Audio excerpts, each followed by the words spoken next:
Olá, sejam todos muito bem-vindos. Meu nome é Sil Hum. Ionara, sou terapeuta e psicanalista espiritualista. E hoje eu tenho uma convidada especial aqui.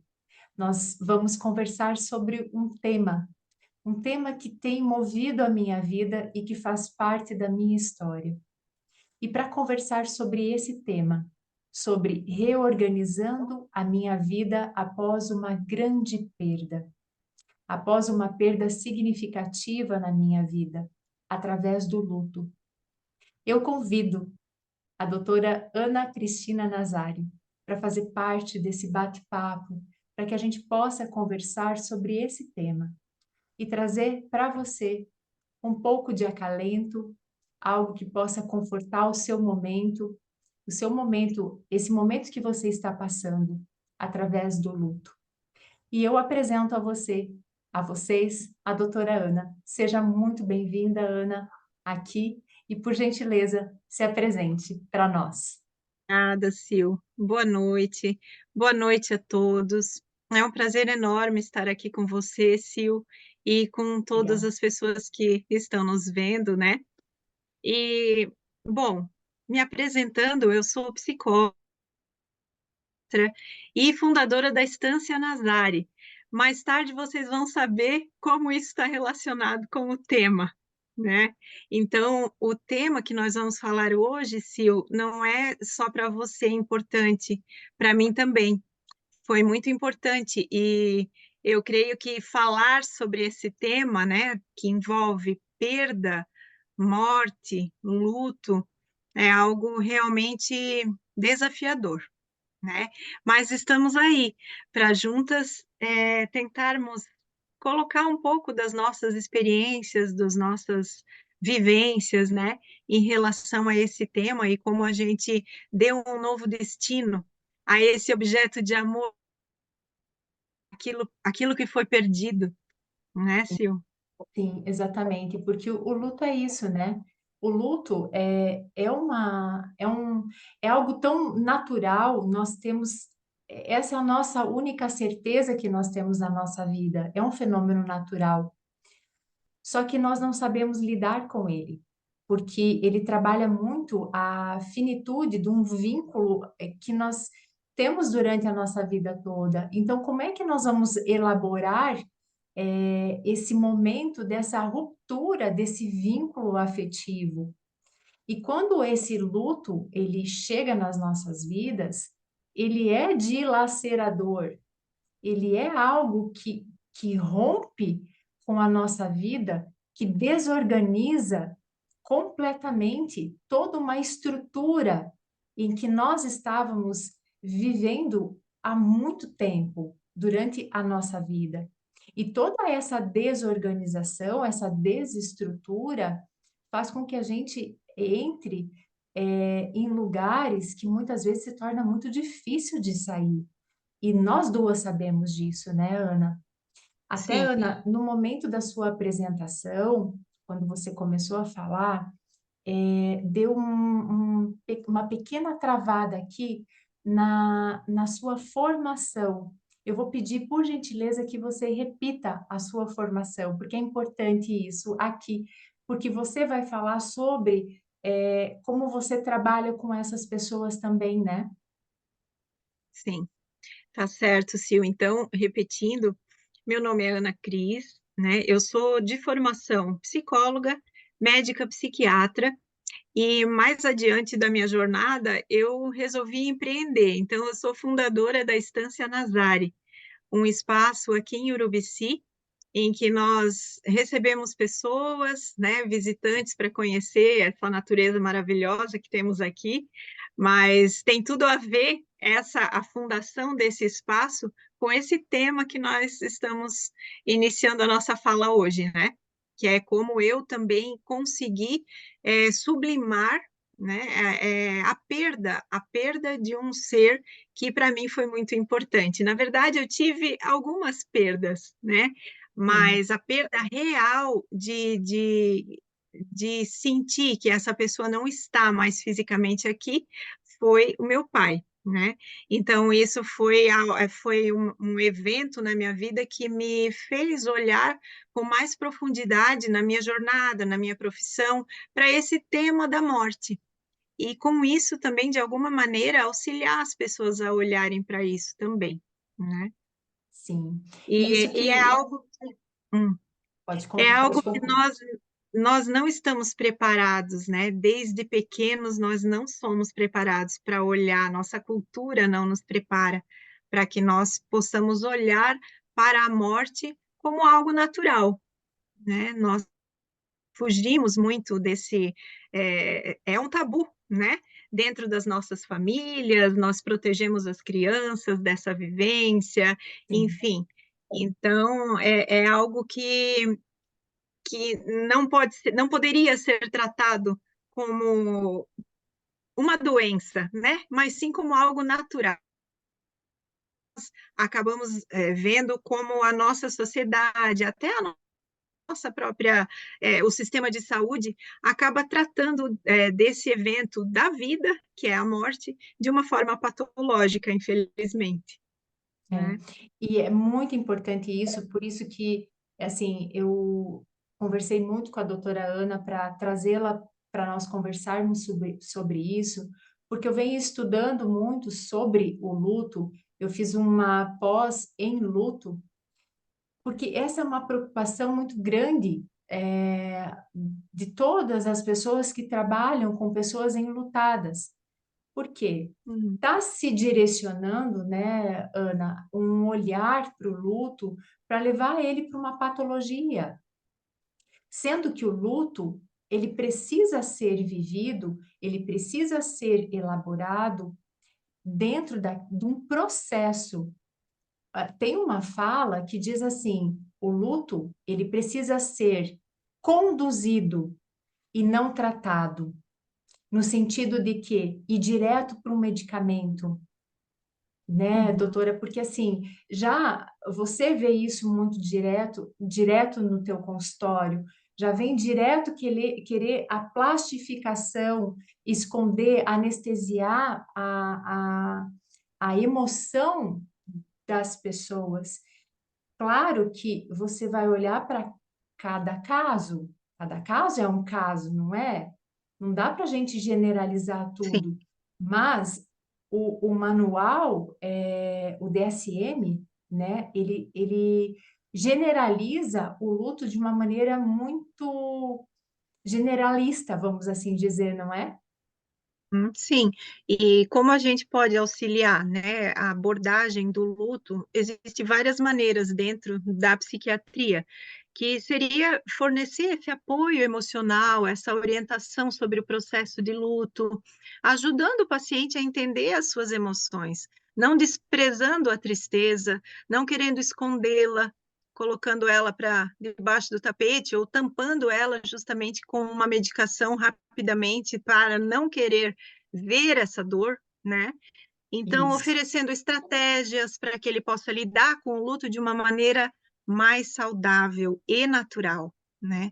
Uhum. Não digo aqui que é algo fácil, não é, porque, como você falou, é um processo, né? Então, nós podemos explorar questões como a expressão emocional, ajustando essa perda e reconstruindo a vida após a morte, né? Reconstruindo a vida de quem ficou, né? E se nós formos pensar na questão do DSM, já que você tocou nisso, né? Eu não cheguei a ler isso, mas eu ouvi de uma pessoa bastante estudiosa no campo das psicopatologias, que fala que no DSM-5 o luto é citado mais ou menos 130 vezes. Então, tudo caminha para que num próximo DSM, né, o luto ele se transforme em uma doença mental. E isso é grave, se nós formos Sim, pensar, né? sim. Porque Aham. trabalhar com as fases desse luto, fazendo com que a pessoa olhe para ele de uma maneira não patológica, é o que vai fazer com que a pessoa construa ferramentas internas para lidar justamente com esse vazio que fica após a partida de um ente querido. né?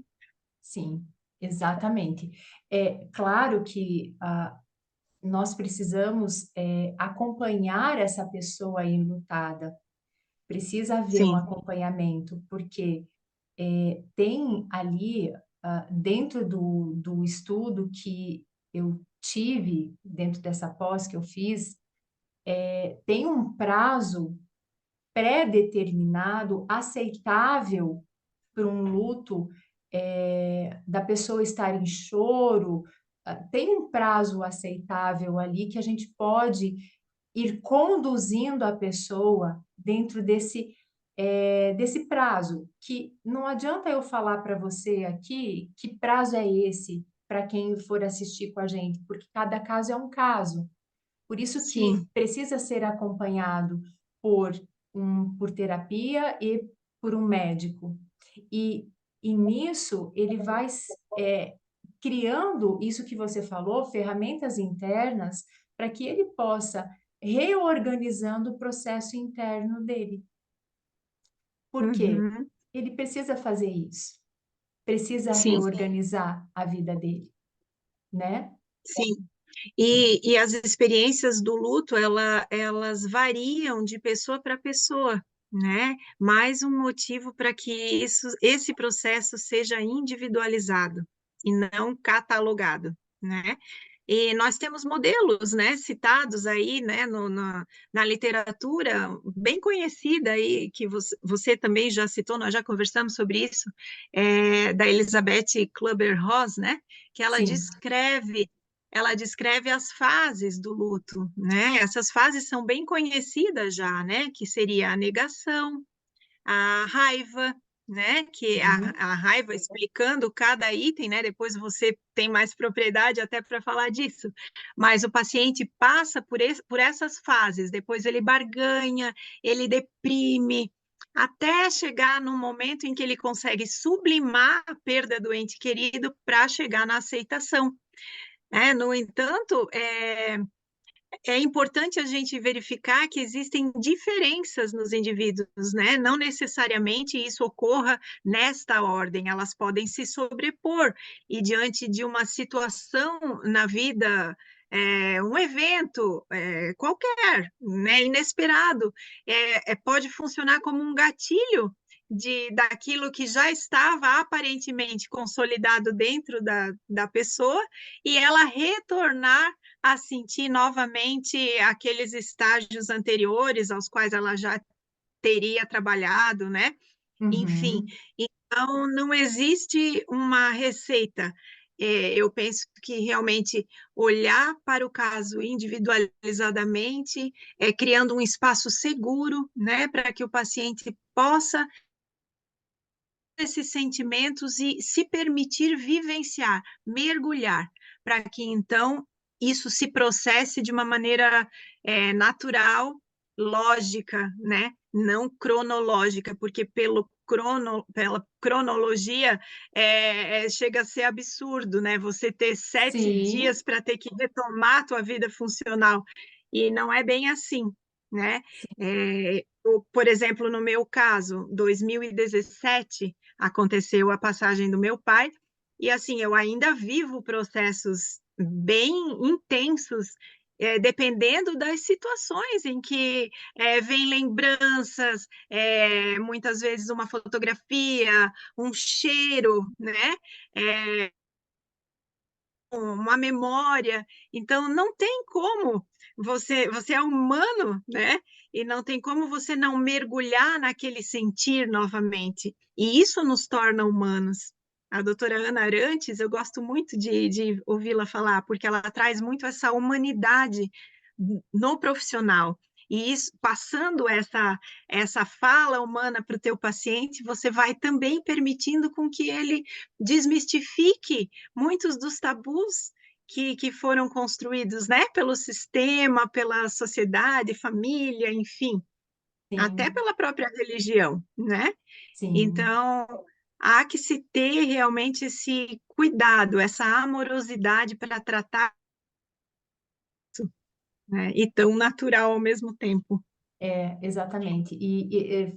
Falando exatamente da doutora Ana, me toca um momento que ela diz assim que ela tem, ela introduziu os cuidados paliativos no Brasil, ela tem todo esse conhecimento, e quando ela perdeu a mãe dela, ela conta que ela se desmanchou. E as pessoas chegaram para ela e falaram: Nossa, mas a doutora que lida com isso todo dia, ficaram indignadas que ela não soube controlar a emoção dela. E ela chegou e falou assim: talvez seja porque eu nunca perdi a minha mãe antes, né? O que que isso quer dizer?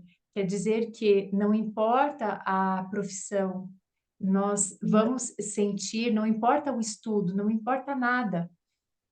Aqui existe um ser humano que precisa viver o que precisa ser vivido, né? A Ex- perda nesse momento. Eu ex- tenho acompanhado muitas pessoas em luto, porque esse olhar eu estou tendo com muito amor pelas pessoas. Então, essas pessoas estão chegando para mim e quando elas me contam a história, não tem como não se emocionar, não tem como não sentir aquele momento. Eu não perco a condução do trabalho, mas eu não consigo ser uma geladeira e um freezer na frente da pessoa. É impossível, Possível. é É. impossível. Aí, o que eu consigo fazer é sentir, mas é conduzir. Então, esse momento desse abraço, desse contato, desse acolhimento é extremamente importante, né? Sim, E nós estamos aqui para dizer que faz parte sentir, vai doer, vai. E uma coisa muito importante, Ana, que eu quero trazer aqui, que quando uma pessoa nos deixa, quando ela parte desse plano, a importância que a gente tem que ter na ritualização de todos os momentos. O velório é um ritual, mas o dia das mães, se for a mãe, o dia dos pais, se for o pai, o aniversário da pessoa, o Natal, nesse primeiro momento, depois as coisas vão espaçando um pouquinho mais. Não que você vai deixar de sentir ou deixar a pessoa no esquecimento. Não, jamais vai esquecer. Meu pai se foi há 17 anos, eu me lembro de todas as datas. Eu me lembro do dia que ele se foi. Então eu tenho o ritual, eu lembro de todas as coisas. Ele está na minha memória, mas hoje não é mais a saudade da dor, é a saudade do amor, porque não existe vida sem amor, como não existe vida sem perdas. Não existe. Todos nós vamos perder algo ou alguém. É sim. isso. E é uma coisa linda que eu acho, assim, que eu ouvi da doutora Ana foi quando ela diz que o luto é o preço do amor. É o São preço duas do amor. faces da mesma moeda, né? E ele te obriga a rever os teus valores. A cada data, a cada festividade, você vai se obrigar a, através dessa memória que fica, rever novamente, né? Os seus valores, Sim, né? sim, é isso mesmo. É esse olhar. É esse E, olhar. e eu gostaria que você trouxesse para nós como a estância nasceu. Então, a estância ela veio justamente como uma forma proposital que eu encontrei para direcionar a dor da perda. Então, foi uma maneira de eu ressignificar o objeto de amor, né, que foi a perda do meu pai. Então, eu vinha num momento também de estudos voltados aí ao pensamento sistêmico, Então, eu revi muitas coisas relacionadas à minha origem, à família, né? E então a estância veio como um preenchimento dessa lacuna que ficou com a perda. Então, eu morava em São Paulo na época, quando meu pai adoeceu, e eu não contei duas vezes assim para retomar, juntar as minhas malas e voltar para minha cidade de origem para ficar com ele o máximo de tempo que eu pudesse ainda. E consegui ficar um ano próxima dele. E quando ele se foi, abriu aquele furacão, assim, aquele tufão, né? Como dar conta disso? Filha única, tudo mais, né? Sim. E aí, nesse meio tempo, a minha filha, que também é filha única minha, né? Resolveu ir atrás de um sonho dela, que seria mudar de ares, né? Viver a medicina em outro país, enfim.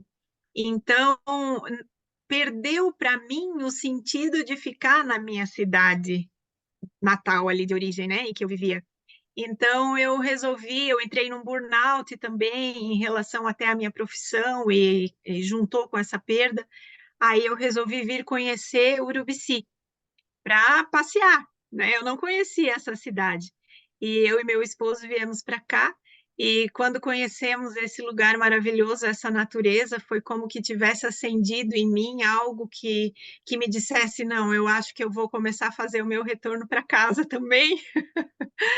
E eu vou me aproximar desse lugar, porque aqui eu me reenergizo, aqui eu tenho possibilidades de transformar toda essa dor, né? Todo esse sofrimento, primeiro em dor, e essa dor em amor. E aí surgiu, então, a vontade de colocar em manifestação esse espaço, né? Eu venho de um pai que era muito estudioso da área psi, né?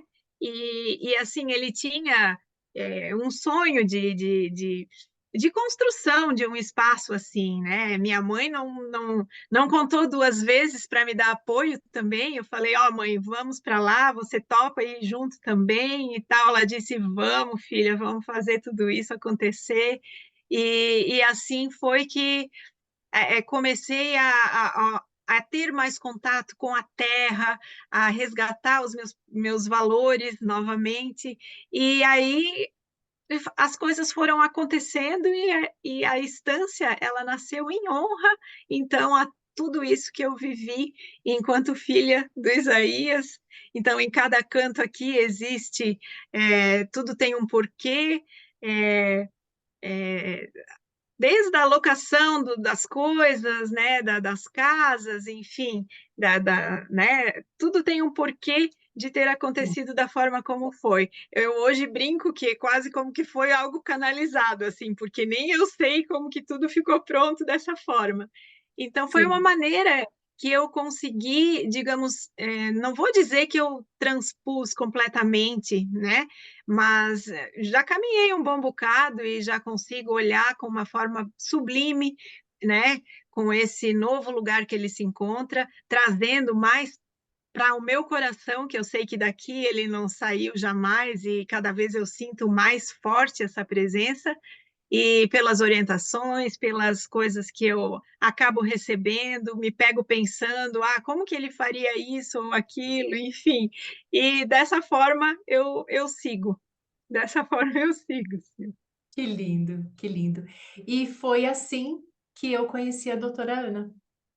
Sim, Nossa história é muito linda também, porque eu ia viajar para uma cidade e acabou que não deu certo, e nós acabamos indo passar um Natal em Urubici, eu, meu esposo e meu filho, e da noite para o dia meu marido entrou na internet, olhou e falou: Ai, amor, que linda essas cabanas, vamos para lá? Vamos.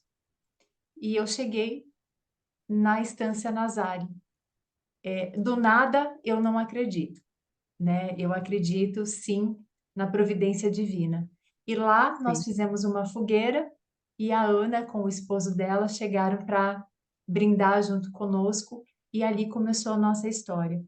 E quando nós nos conhecemos, nós começamos a entender muitas conexões que nós duas tínhamos, muitas histórias conectadas, e nós estamos aqui hoje contando tudo isso para vocês, porque as nossas histórias se unem com a perda dos nossos pais de maneiras assim dolorosas para ambas.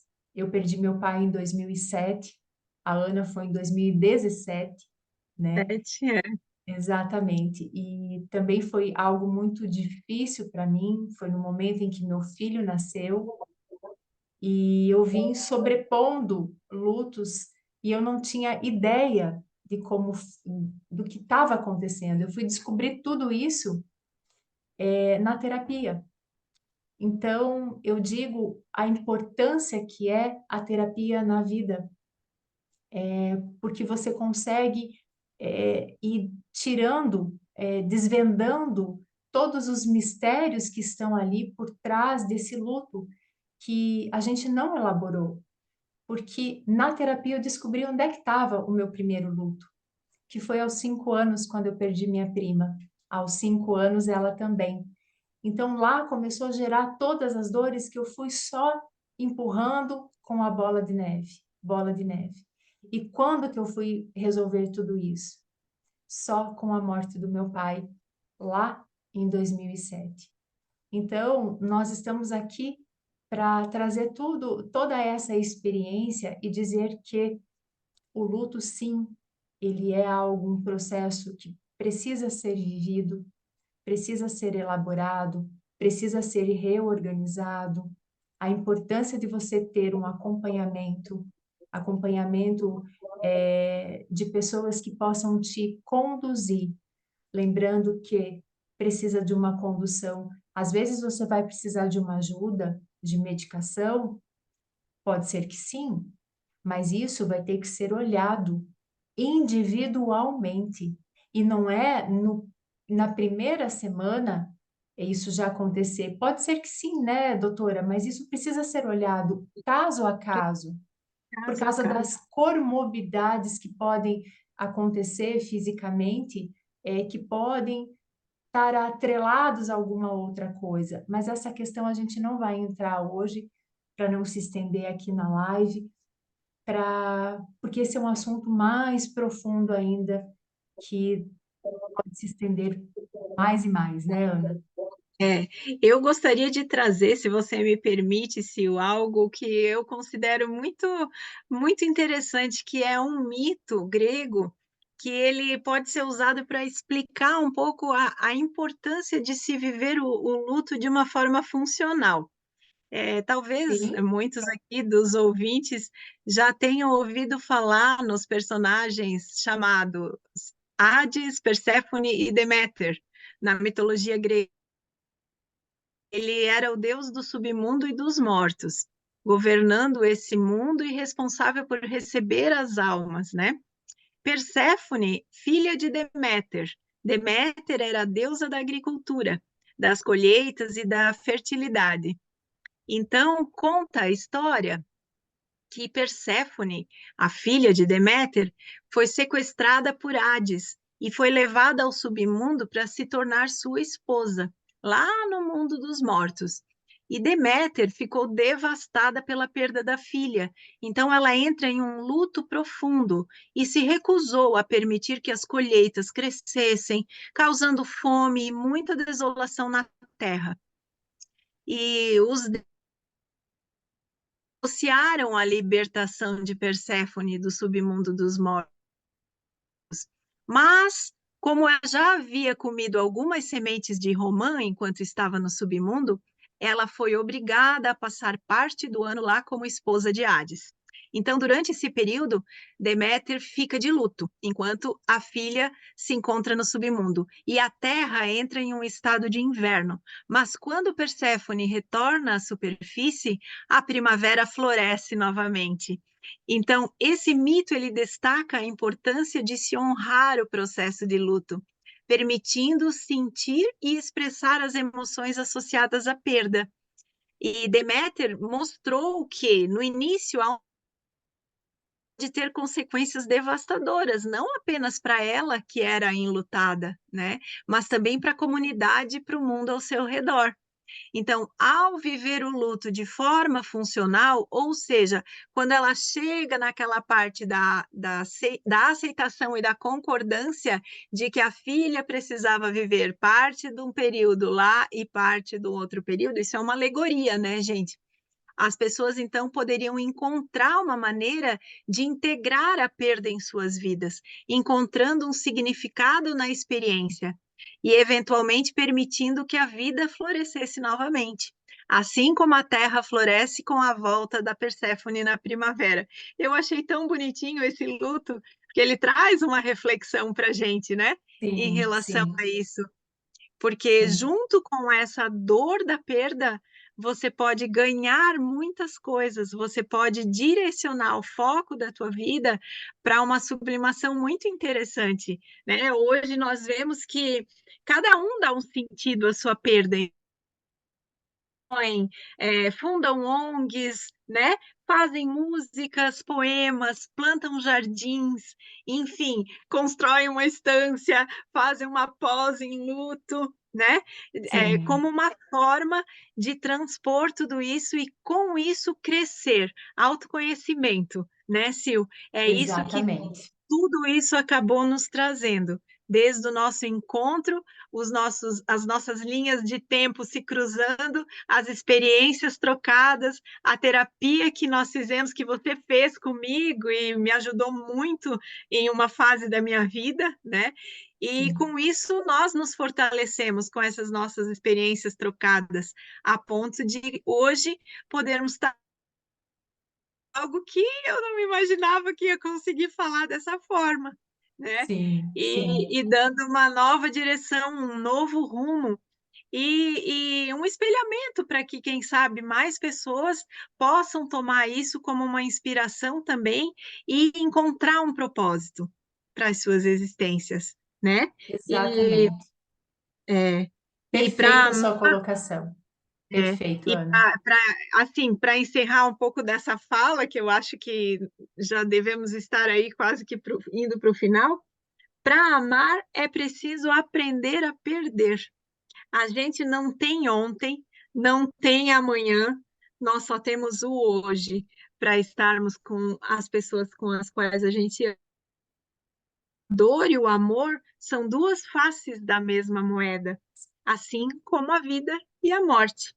Então, eu convido a todos para que possamos fazer um exercício diário de viver a vida com intensidade, pois só quem tem a morte na consciência é possível viver e aproveitar a vida. Lindo, Ana, isso mesmo. É É isso, perfeito, perfeito, é isso. porque dentro de tudo que a gente olha, quando a gente consegue olhar para a morte, eu consigo viver a vida plenamente. Exato. Porque Dando esse lugar. muitas pessoas falam, ah, eu não quero tocar nesse assunto, ah, eu não quero falar sobre isso. Não, é porque não consegue olhar para a alegria da vida. Então eu preciso olhar para a morte para poder viver a vida plenamente, tá? Exatamente. Então assim, eu quero me colocar à disposição. A doutora Ana está à disposição para você Sim. que está passando por esse processo, por esse momento que está ainda confusa, desorganizado, desorganizada. Nós estamos aqui, nós passamos por esse momento. Eu não conheço a tua dor, porque a tua dor é tua, ela não é minha. Eu conheço a minha, mas eu consigo entender e ajudar e te conduzir no seu processo. Que à Porque medida que você consegue colocar em palavras essa dor, você automaticamente está conseguindo se ouvir, né? isso, E isso. com isso já ressignificando muitas coisas. É, Muitas fichas começam a cair nesse processo. exatamente. E falo novamente, estamos à disposição, qualquer coisa nos manda mensagem para que a gente possa ajudar de alguma maneira, tá bom? Eu Tá espero de certo? coração que esse nosso bate-papo, esse nosso momento aqui, que nós fizemos de todo o nosso coração, com todo o nosso amor, possa acalentar você nesse momento. Obrigada, doutora Ana, muito obrigada por esse teu Imagina. momento, por você ter tirado um tempinho para vir aqui conversar comigo e com todos nós. Muito Eu que obrigada. agradeço. Muito obrigada a você, viu? Que sempre Tá? está aí do meu lado como uma irmã já. Coisa boa, né, Ana? É muito bom, muito Um bom. beijo para você, tá? Muito obrigada, Beijo, Ana. um Tchau, beijo. tchau. Tchau.